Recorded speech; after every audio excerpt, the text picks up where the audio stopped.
มื้อนี้ฝนอยากตกเด้อตอนนี้กำลังสิเลือกตังไปให้ลูกค้าที่จริงก็ยังให้เพิ่นมาเลือกเอาเองเนาะแต่ว่าฝนมันตกเขาก็เลยสิเลือกให้สิเลือกตัวใหม่แก่ๆใหม่ดำๆตัวแก่ๆนี่มันใหม่ดำสิเลือกใหม่สิงามๆให้สำหรับโต๊ะแม่นเพิ่นมาเลือกเอาแล้วแม่นโต๊ะหน่อยนี้เนาะ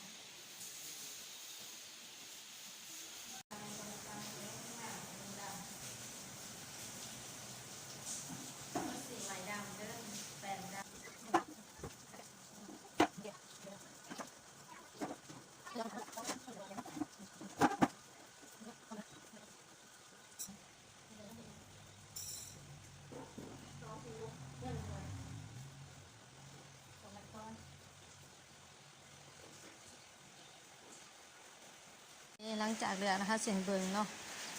มีเด้อลายเห็นป่ะลายไหมแก่ไหมดำมันจะเป็นจังสีงามหลาย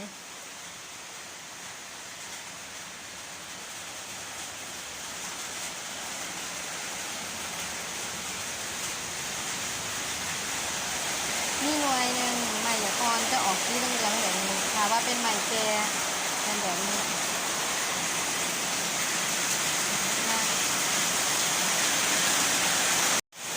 ว่าสิไปส่งกับฝนตกแห้ง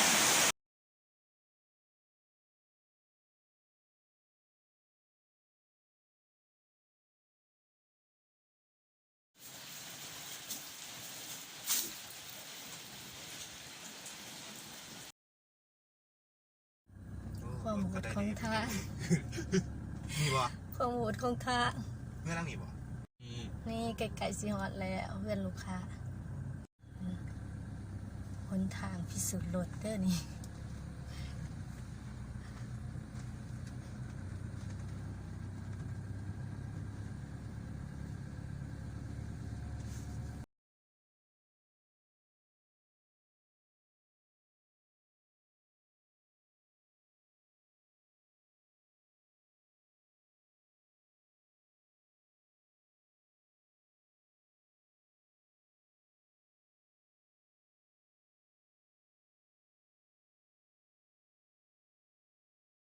แต่ละเด้อขอบใจ